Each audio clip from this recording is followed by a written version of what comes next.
तो हेलो बच्चों, स्वागत है आपका आपके अपने YouTube channel maths by Abhishek sir में। तो बच्चों, आज के इस वीडियो में हम आपको बताएंगे प्रमेय 6.5 को, मतलब कक्षा 9 का अध्याय 6 स्टार्ट चल रहा था, जिसका नाम है रेखाएं एवं कोण। तो प्रमेय 6.1 से लेकर 6.4 तक के प्रमेय को बता दिए हैं। आज के इस वीडियो में हम आपको प्रमेय 6.5 को बताएंगे, यानी हर प्रमेय एक प्रमेय से जुड़ा हुआ है। जैसे कि प्रमेय 6.1 बताए हैं वो अलग था, लेकिन प्रमेय 6.2 6.3 से जुड़ा हुआ है, 6.4 6.5 से जुड़ा हुआ है, 6 मतलब एक का दूसरा से जुड़ा रहेगा। ठीक है, तो देखो, तो 6.5 क्या है कि यदि एक तिर्यक रेखा दो रेखाओं को इस प्रकार प्रतिच्छेद करे। ये नहीं बोला है कि दो समांतर रेखा को प्रतिच्छेद करे, क्या बोला है, दो खाली रेखाओं को प्रतिच्छेद कर रहा है एगो तिर्यक रेखा। ठीक है, ये क्या है, दो रेखा है, अभी नहीं बोला है समांतर है, ये केवल बोला है दो रेखा है, इसको प्रतिच्छेद कौन कर रहा है, तिर्यक रेखा। इस टाइप का सवाल आया था इससे पहले, बोलो तो। ए बी सी डी नाम दे दिए, ठीक है, इसका नाम पी क्यू दे दिए। ठीक है, पीके भी दे सकते थे, कोई दिक्कत ना है। इससे क्या होता है, पीके फिल्म देखा था तुम लोग, वही पीके। तो ए बी और सी डी एक रेखा है, और इसको पी क्यू एक रेखा क्या कर रहा है, प्रतिच्छेद कर रहा है, यानी पी क्यू क्या है, एक तिर्यक रेखा है।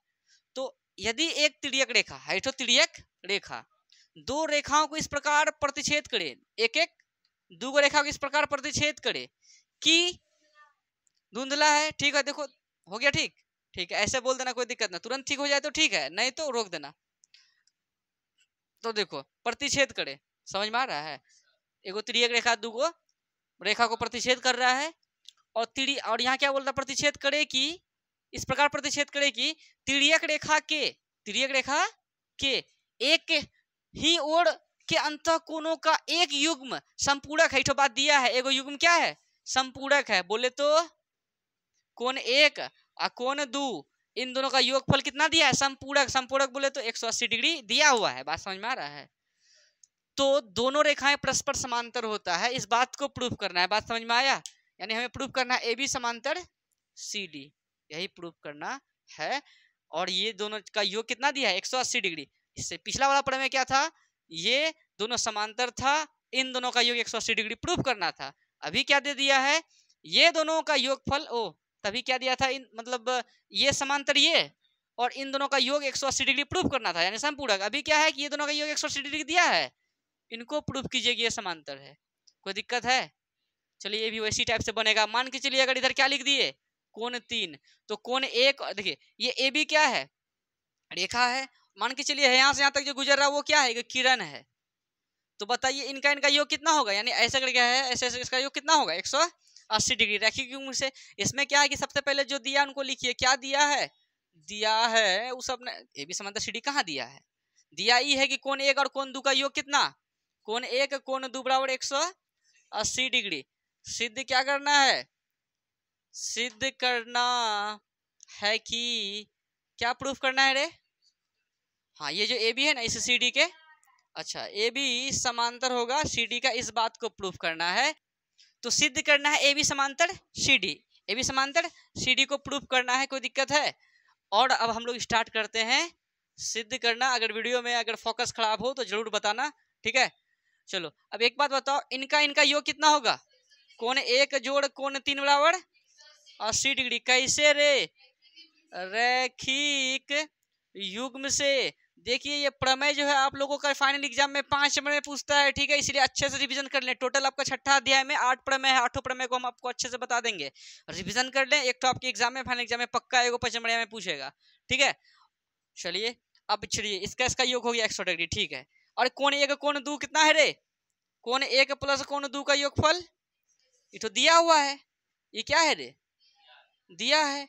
अब एक बात बताओ, इसको मान लो समीकरण 1, इसको मान लो समीकरण 180 बराबर यहू, 180 बराबर यहू आपस में, तो लिख देंगे समीकरण 1 तथा 2 से, ठीक है। कोण 1 प्लस कोण 3 बराबर कोण 1 प्लस कोण 2, नहीं 180 बराबर ये भी, 180 बराबर ये भी है, तो ये दोनों आपस में बराबर लिख दिए। कोण एक ही साइड में कटेगा, कोण एक ही साइड का भी कट जाएगा, क्या बचेगा, कोण 3 बराबर कोण 2। कोई दिक्कत है, कोण 3 बराबर क्या लिख देंगे, कोण 2। अच्छा ये जो कोण 3 है ना, इस कोण 2 के बराबर आ गया। तुम बताओ ये दोनों कोण आपस में बराबर हो गया, और ये है कौन सा कोण, एकांतर कोण। अब बताइए छठा अध्याय का 6.1 का फर्स्ट नंबर में तो यही सवाल था, प्रूफ फर्स्ट नंबर में था। कि जो भी हो, लेकिन छठा अध्याय में प्रश्नावली में ये सवाल था, सिद्ध कीजिए कि ए बी समांतर सी डी। याद आ रहा है? ठीक है, अगर आप मेरे वीडियो को देखते होंगे तो पक्का याद आया होगा, अगर याद नहीं भी आया तो कोई दिक्कत वाली बात नहीं है कि कोण 2 कोण 3 के बराबर होगा, इसको कहते हैं एकांतर कोण। तो ये बात प्रूफ हो गया कि ए बी समांतर सी डी होगा ही होगा। समझ में आया? तो क्या लिख देंगे कि अतः कोण 3 बराबर कोण 2 है, और क्या, और ये क्या है, एकांतर अंतः कोण भी है। इसीलिए जो है ना, इसीलिए क्या, ए बी समांतर सी डी होगा। बात को समझ में आ रहा है कि नहीं? सी डी ये हो गया प्रूव्ड। तो आपका प्रमेय 6.5 भी हो गया फिनिश। तो फटाफट इनको उतारे। अगर आपको कहीं डाउट हो तो वीडियो को थोड़ा सा पीछे कीजिए, फिर से वीडियो को देखिए, आपका डाउट हो जाएगा खत्म। अगर मेरा वीडियो आपको अच्छा लगे तो आप अपने सभी मित्रों के साथ शेयर जरूर करें, और घर बैठे जो है अच्छे से तैयारी करें। और हम हर चैप्टर का जो है प्लेलिस्ट बना के चल रहे हैं, सभी सवालों को एक अच्छा मतलब एक तरफ से बताते जाते हैं और उसका प्लेलिस्ट बना देते हैं। तो आप अगर चाहिएगा फ्री ऑफ कॉस्ट पूरा 9th क्लास का कोर्स करना है आपको मैथ का, तो आप आराम से घर बैठे कर सकते हैं। बस एक मोबाइल का व्यवस्था करना है, उसमें नेट होना चाहिए, और करते चलिए, एक तरफ से आपका पूरा तैयारी हो जाएगा गणित का। हम सब सवाल को अच्छे से बता देंगे, आपको हर चैप्टर को बता देंगे। ठीक है, तो मिलते हैं अब नेक्स्ट वीडियो में। धन्यवाद।